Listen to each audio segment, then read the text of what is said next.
we said Gn, or the theoretical value of G, okay?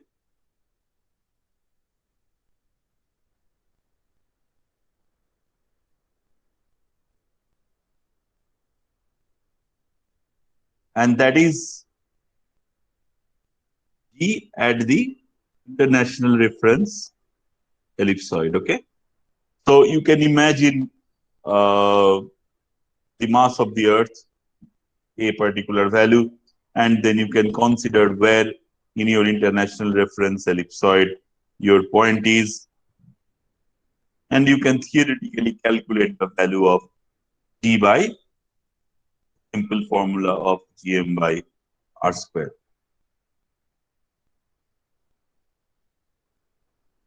That is something you can very well do. So that will provide you your geotheoretical value.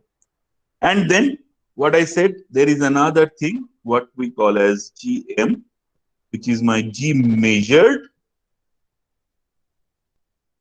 So G measured is nothing but you take your gravimeter, and we explained how gravimeter, the basic principle of gravimeter. You take your gravimeter at any location on the Earth and you measure the gravity. You measure the gravitational acceleration, okay? Then what you do, you take this GM and take it through certain corrections.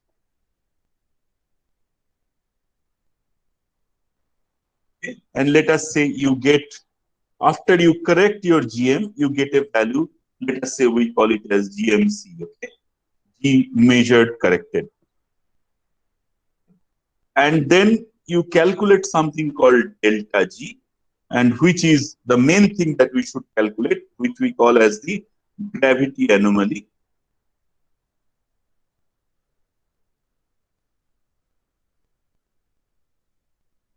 Which is nothing but GMC. So measured and then corrected minus GL, the theoretical.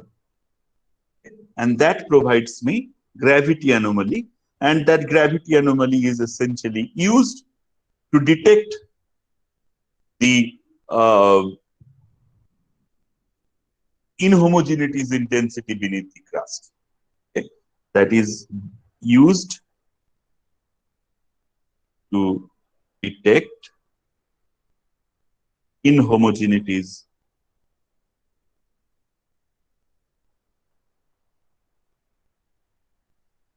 in densities beneath the surface of the Earth. Okay. So we will go through all these steps, but today, and by the end of this particular topic, I'm sure you will be able to understand what we are trying to do. But today, what we are going to focus on is corrections. Okay, this is what we are going to look at. So measurement, we know we can do it simply by taking a gravimeter. We also understand how to calculate Gn, the theoretical value is simple, considering a fixed mass of the Earth, of course, and then depending on where on the reference ellipsoid you are, you can actually assign your distance, right, and use that as your R, and you can calculate the theoretical G. Now, let us go through the measurements. Now, I will try to explain, and this is a very, very conceptual stuff, so please pay attention. Now, let us say this is the topography of the Earth. So I have a hill, I have a small valley. Okay? And at any imaginary location, point P is my gravimeter,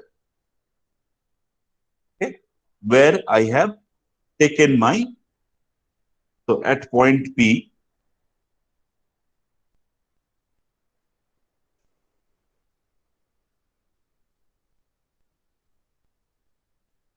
so at point T, I have measured my GM. Okay, that is where I have measured my. I have taken my gravimeter and measured GM. And then suppose here is my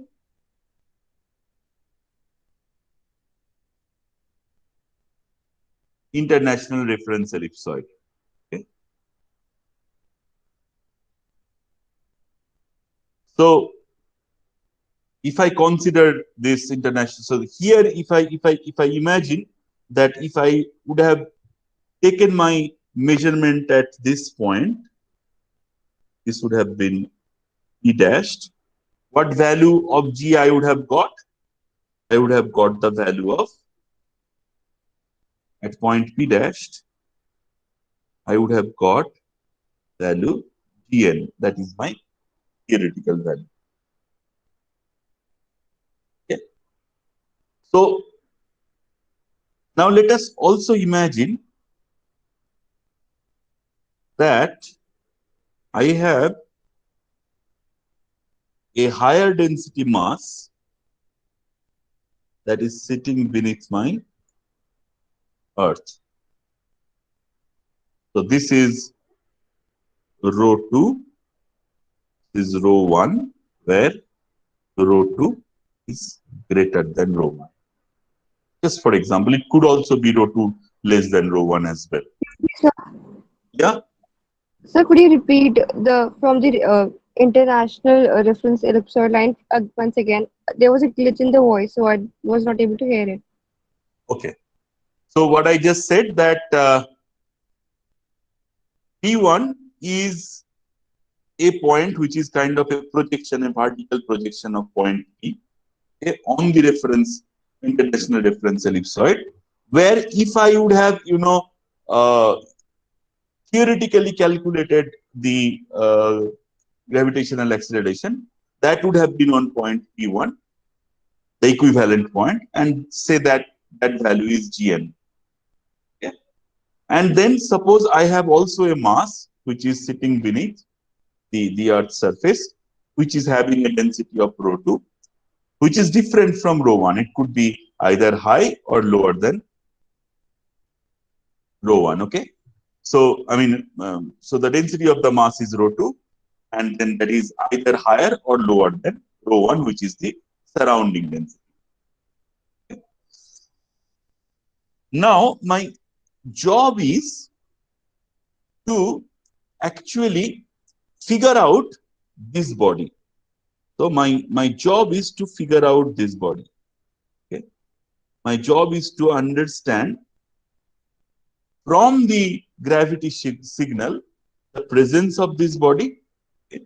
So the presence of from the gravity signal, the presence of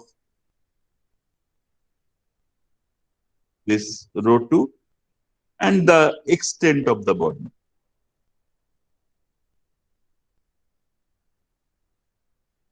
Okay. Now this is my theoretical value, this is my measured value. Gm is my measured value and Gn is my theoretical value. Now you can imagine that the Gm that I have measured, okay, so the Gm that I have measured is a function of this topography,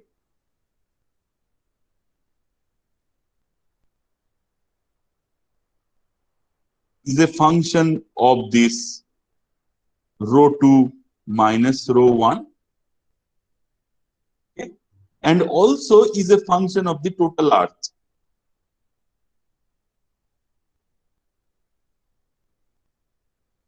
If I write it here, so Gm is a function of, so for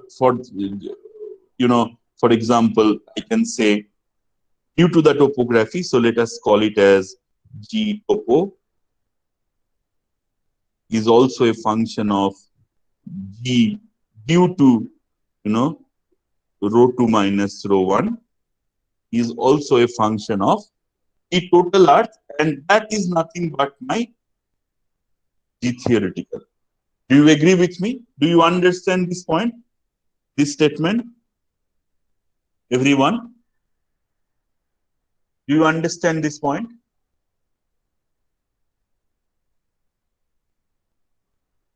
Can you just tell me, anyone, do you understand this, what I just explained?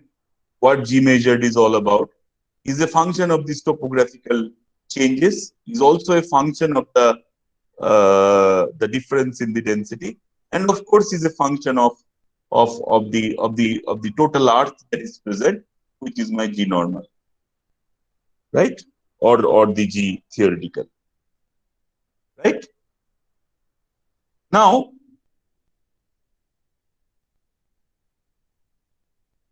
see, G normal I know. Sir, Yeah. so the GN measure doesn't consider variations in density within the IRE. No. Of course not. It will not. Nah. Because when you think about the international reference ellipsoid, okay, this is my international reference ellipsoid. It's a homogeneous surface around the Earth. It doesn't consider these local changes that you have in densities. It doesn't. Yes. It simply considers that I have concentric rings of crust, mantle, and core, which is homogeneously distributed. Okay, so it doesn't consider that, and that is the whole point.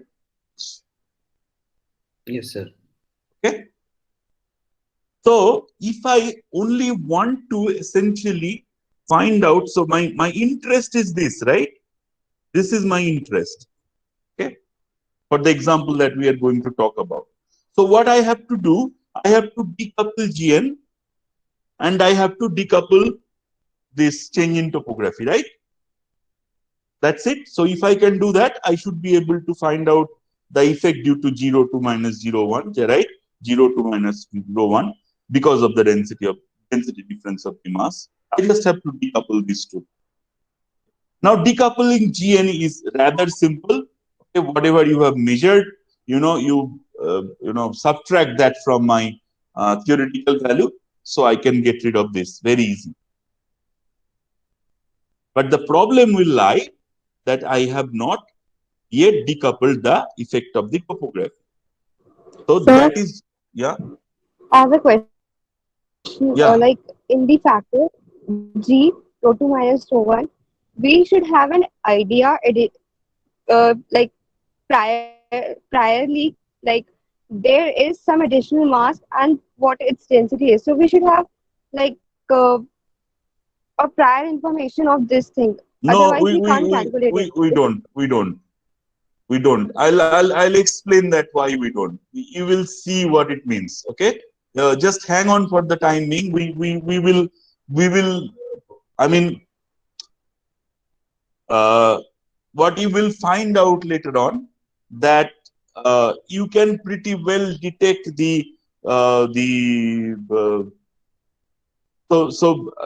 yeah, I'm just jumping ahead with because you have asked this question. You will find out this G rho 2 minus rho 1, okay, is actually a function of, okay, delta rho, the difference in density, this height h, okay, and this extent. Okay, let us say this is x, extent. Okay, this is a function of these three. Okay, with only the gravity method, it becomes very difficult to actually decouple these three. We will perhaps not know whether to essentially exactly pinpoint about what depth this body lies, what is the extent of the body, and what is the density difference of the body. Okay. But then, when you actually combine this with other method, then you will be able to decouple it. Okay, so decoupling at this stage, I mean at this level, is very difficult with only gravity method. and we will need prior information. But just finding out what is the effect on the gravity value due to the presence of this body is possible by the method that we are trying to describe. Okay, is that clear? Yes, sir. Okay. Now let's draw that once more. So what we are trying to do now, we are trying to get rid of the effect of the topography. Okay, that's all. And how to do that, and hence we will do these corrections. Let's draw that picture once more.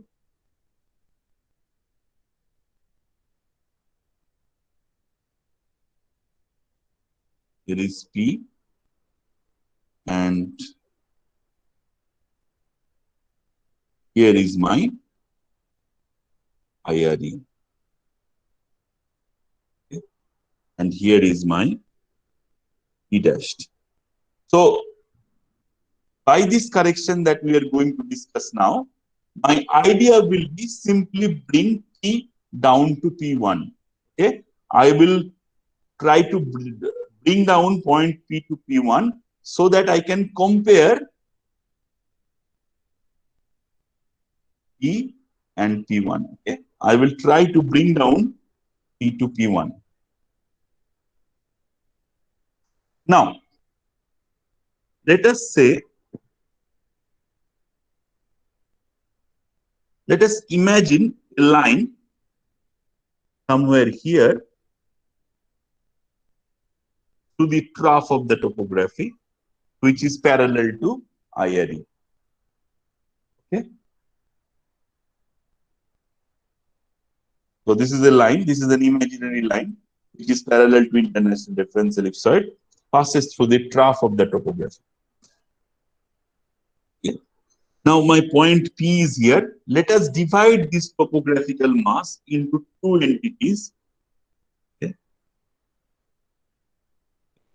One is this mass, which is kind of extra in the topography.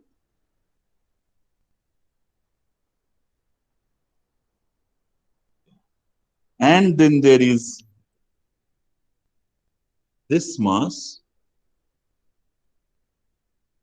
which is kind of missing in the topography, right? Which is kind of missing in the topography. Now, first, let us try to get rid of this mass, which is my positive topography. Okay. Now, if I imagine that this point is here, okay, and here is the center of my earth is somewhere here, right? So my G, small g, is directed towards the center of the earth, towards this. Now, what this extra mass, the one that I have put under black, this positive topography, what this mass is doing, this mass is essentially pulling this point in the opposite direction. Okay, in the opposite direction of the G. Okay. So if I want to get rid of this positive topography, so this is positive topography. If I want to get rid of this positive topography, what I have to do, I have to, let us say we call the fraction, whatever it is, the effect of G due to this positive topography as delta G T1. Okay. Let us call that delta G T1. So what I have to do, so I have GM, I have to kind of add that. Why? Because the one that I have measured accounts for this pull as well. Okay. Whatever I have measured here accounts for this pull as well. Now, if I want to get rid of this positive topography, I have to add whatever is being pulled out. Is that clear?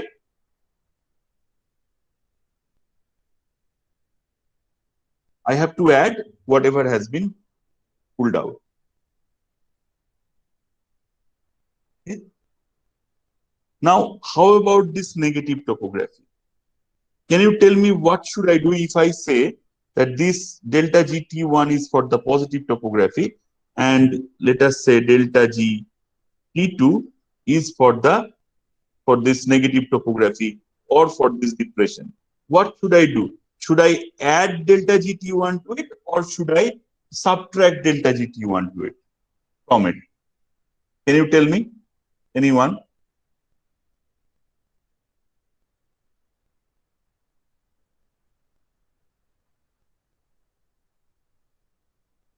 Got my question, right? You understood why I am adding delta GT1 to my GM. Did you understand? Subtract. So the next one will be subtract. You think it will be subtracted? Why do you think it will be subtracted?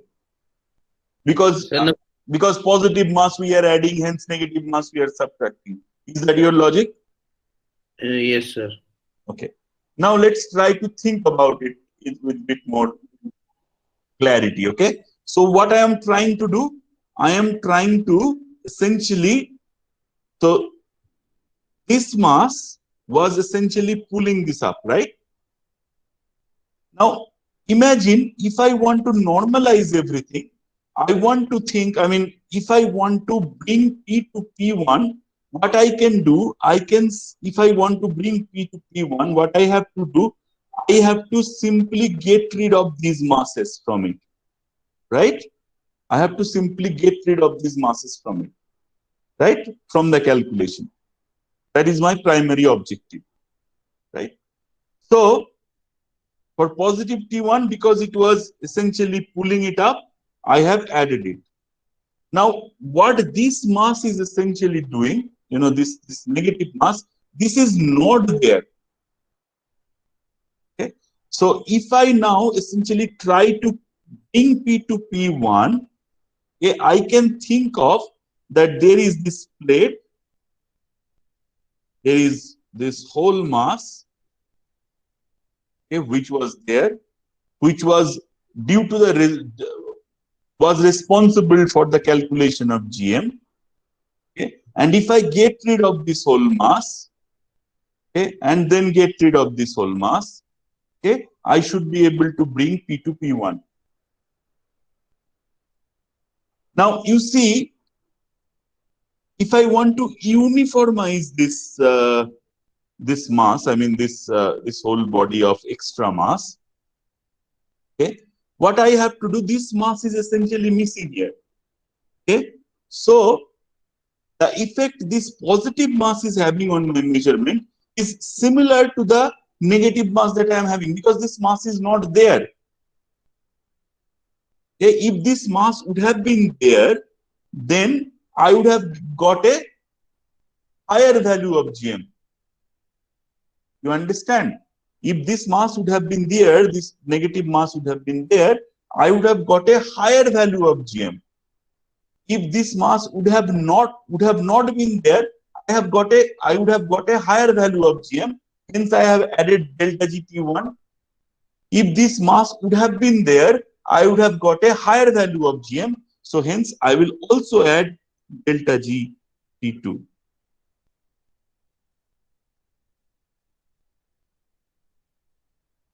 Got my point?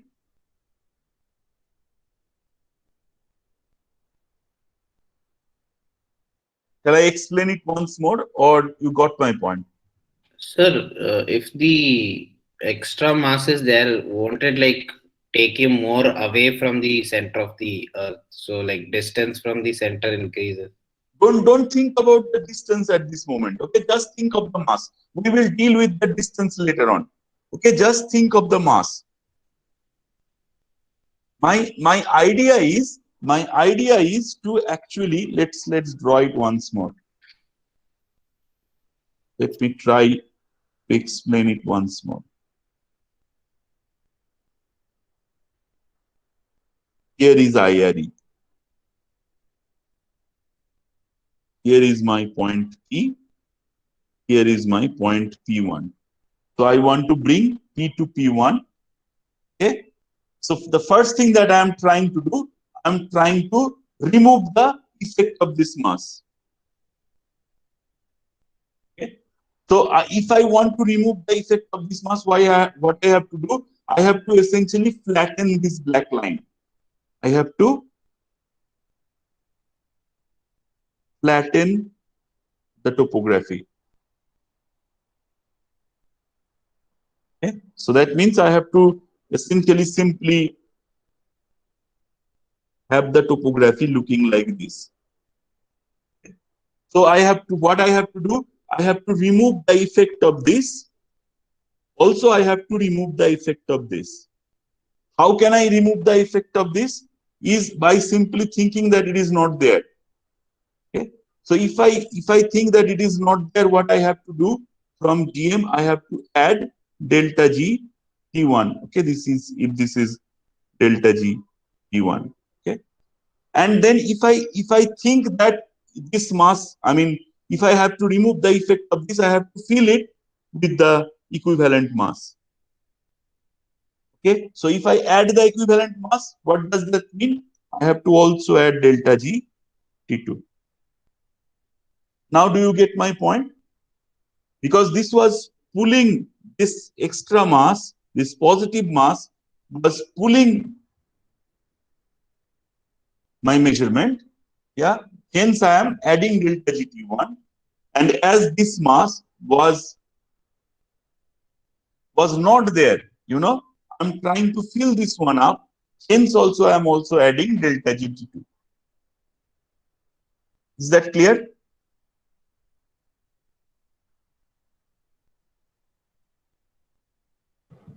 Sir, Yeah. sir, in the that delta G T1, Yeah. sir, if it's pulling the P upward, so to Yeah. flatten the line, shouldn't it should be like pulled downwards to like it should be pressed downwards. So we should minus the delta G T1. No. Why? See, for example, now let's what I'm trying to do. Okay, let's think of it once more. Okay, let's think of it once more. I'll convince you. Let's say this is IRE. Okay,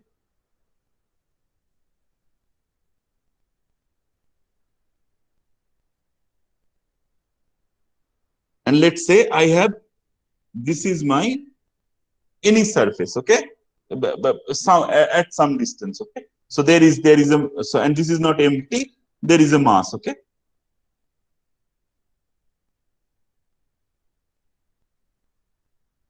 and then I have measured my, sorry, this is P, and here is my P1. So this mass is uniformly distributed here. Okay, that is where I want to reach. Now suppose I add some mass here. Okay, I add some mass here. What will happen to the value of G? Tell me. So this was, say, for example, this is GM. If I add the mass here in the opposite direction, what will happen to GM? Whether GM will increase or decrease? Give me that It answer. will increase. It will increase. Why? Oh, sorry. We are adding to. If the mass is in the opposite direction, GM will Oh, yeah. increase or decrease? It will decrease. It will decrease, right? Yeah. It will decrease.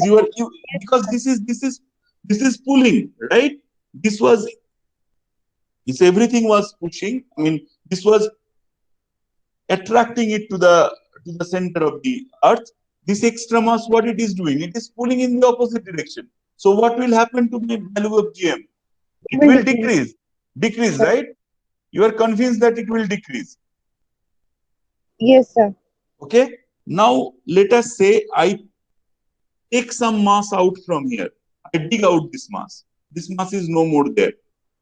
What will happen to GM? It will increase or decrease? It will increase. Why? Because this mass is not there. So you remember G is equals to Gm by R square. So if I decrease my mass, because it is in the same direction, right? It is in the same direction. So I am decreasing my mass. So what will happen to GM? It will Will decrease.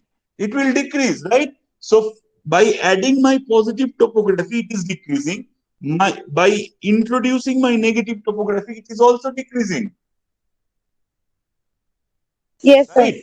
So if I now want to get rid of this and get rid of this positive and negative topography, the effect of positive and negative topography, what I have to do to my GM? I have to, You have to add it on both both the of sides. them I have to add, right? Yes, sir. Are every one of you convinced now Yes, sir. that I So, have to add for both of them? Yes, so, Kavin. so the gravity which we get, the G corrected, Yeah. that will be based on the red line, not the IRE. Yes, on the for the timing it is on the red line. Okay. I have not yet come up to the IRE. Okay. Okay, it's for the timing it is on that red line itself. Okay, here only on that red line. So if I do that correction, if I add these delta GT1 and delta GT2, I am still at 0.3. Okay, are you clear, Yes, everyone? Okay, so now I hope you are. If is anyone not convinced why I need to add both for my positive topography and both for my negative topography? Is everyone clear? Let me ask. Akriti, are you clear?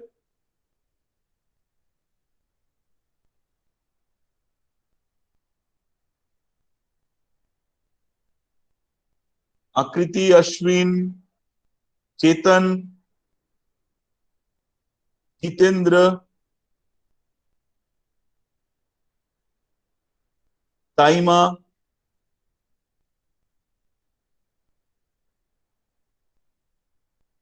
Vivats. Everyone clear? Yash?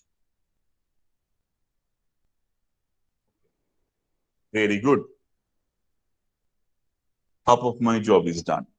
Because this is very, very difficult to convince people why do I need to add. I know it is counterintuitive. Hence, I did not put it in a pre-recorded lecture because this interaction is absolutely necessary. But I hope you are now clear. So what I have done by adding delta GT1 and delta GT2, whatever we have discussed is called terrain correction. Terrain correction. Okay.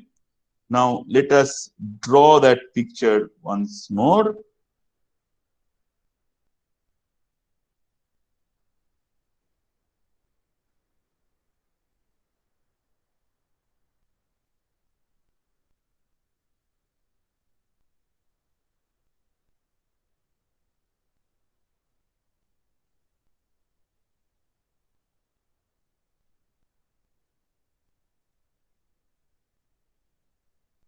Is IRE. Okay. And here was my point P. Here is point P1. Okay. Now what I have done with terrain correction,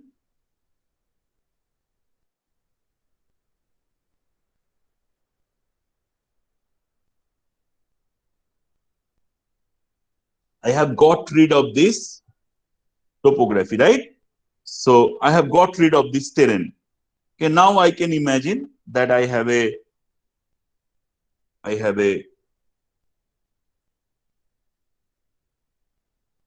line which runs like this. Okay. So Gm plus delta G T1 delta G T2, that is what I have done.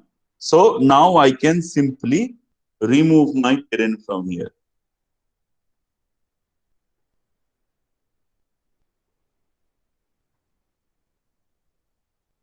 Okay. And now this Gm plus delta GT1 plus delta GT2 is representing the gravity at point P. Okay. Now you see it is still not at P1. So there is this extra mass which is there.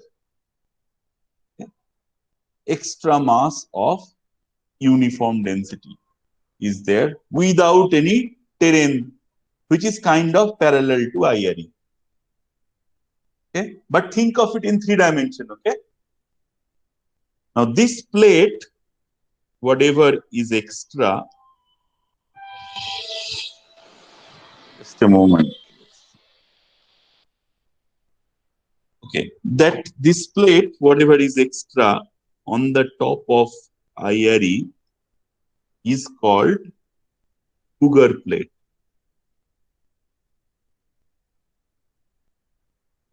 Let me see if I've spelled it rightly. Just a moment.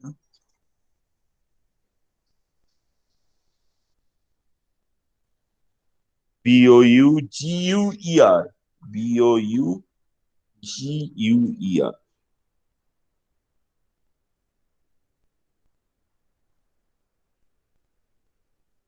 This is called Bouguer plate, after the name of a scientist. Okay. Now, if I want to bring P down to P1, what I have to do? I have to count for this extra mass. Okay. And in this particular case, what do I have to do? If I have to remove the effect of this extra mass, okay, do I have to correct? I mean, subtract. So let us say the gravity due to this Bouguer plate is delta G EP. Whether I need to add it to delta, whether I need to add it to this term or whether I need to subtract it from this term. Can you tell me?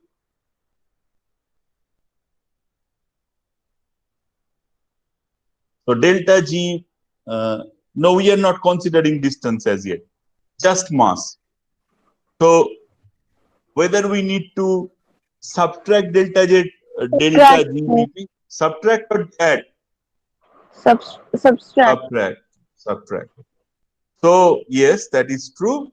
So what I will do, minus delta G dP. This is due to the Bouguer plate. And this is what we call as Bouguer plate correction or Bouguer correction. Okay? This is called Bouguer plate correction. So the first one was terrain correction.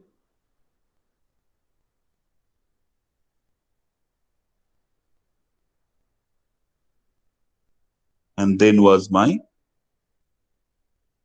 Bouguer plate correction. Now we are considering anything above the sea level. Okay? So terrain correction must always be added. Bouguer plate correction must always be subtracted. Okay. Now I have got rid of this Bouguer plate. So got rid of this Bouguer plate.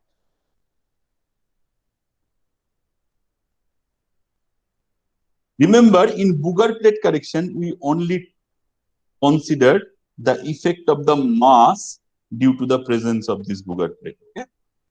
Not the distance. So what it means that currently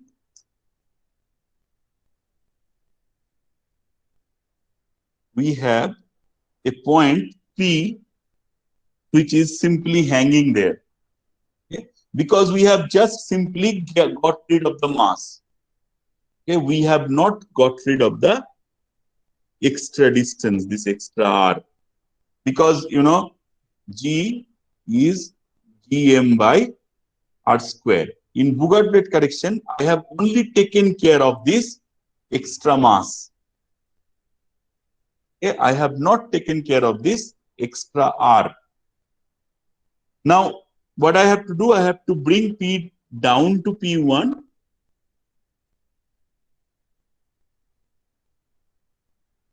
Okay. So I have to get rid of this extra distance as well. So Bugart plate correction, we need to subtract. And to get rid of this R, this is what we call as free air correction.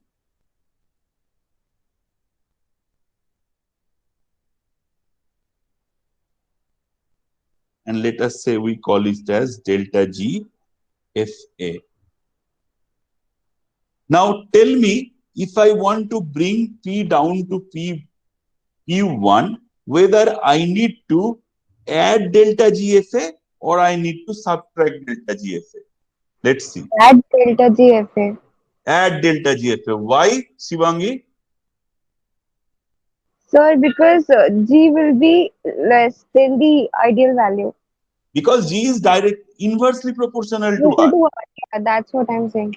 Yeah. So because mass was directly proportional to G, hence we got rid of, we subtracted delta GBP, right? But R is inversely proportional to G, small g, right? Hence I have to add delta GFA.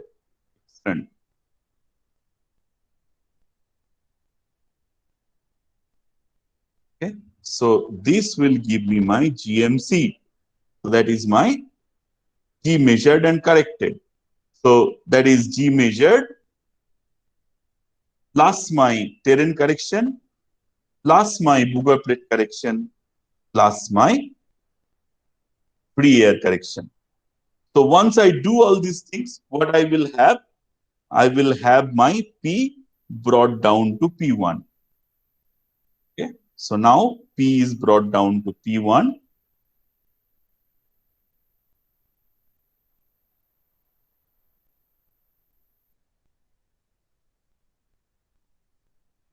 So here is my international reference ellipsoid.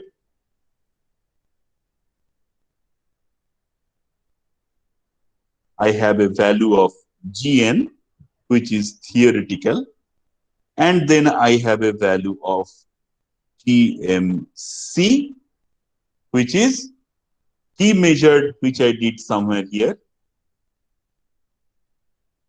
Okay, which I did somewhere here. GM plus terrain correction minus Bugart plate correction plus free air correction.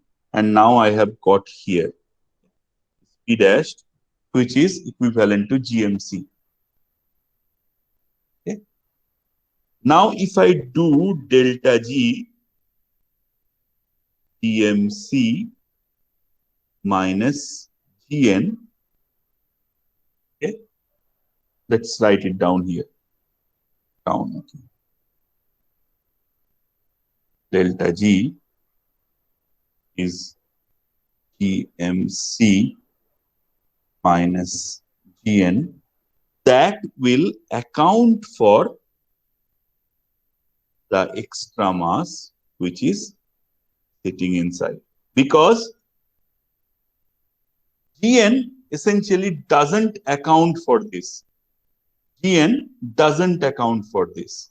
But GMC does account for this. So if I essentially subtract GN from GMC, I will be able to get delta G, which is my gravity anomaly.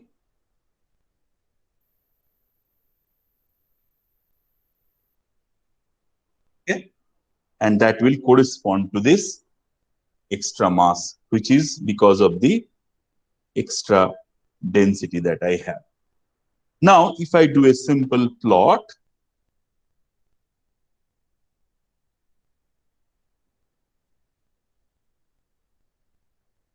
and now I'm plotting Gn.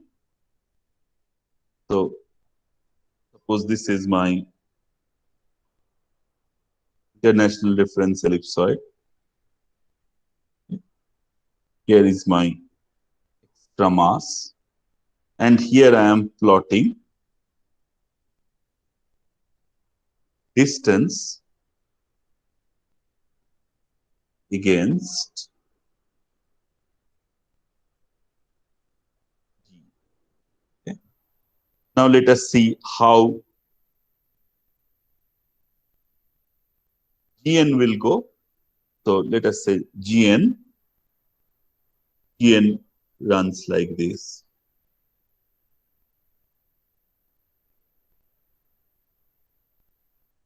The plot of Gn, say more or less constant. And then I am plotting, so this is Gn. And then I am plotting GMC. So before the mass came, Gn and GMC is like same. But once the mass is there, GMC shoots up. And after the mass ends, GMC also becomes close to Gn. Okay. Now, if rho 2 and rho 1, if rho 2 is greater than rho 1, it will shoot up. If rho 2 is less than rho 1, then it will shoot down.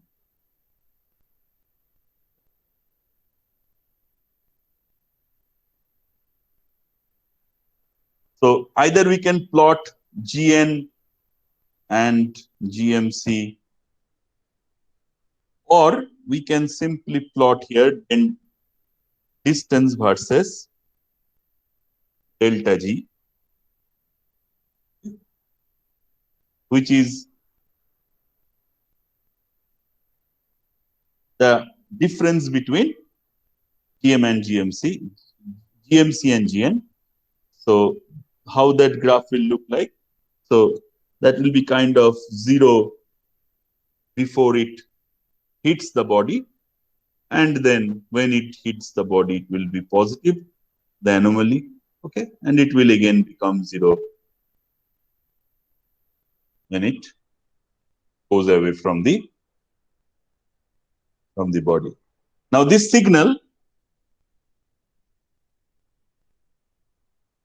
has two entities. One is its spread, okay, x, and it has its height, right? So this h and x is essentially a function of, the function of rho 2 minus rho 1. Then the extent of the body and the depth d. So the depth at which this body essentially is below the ground surface. Anyway, we will see how these things are. We will consider different bodies, and we will get into this point in a bit more details. But is it clear for you how this gravity anomaly, how these corrections are done? There are few more corrections which we will discuss in the next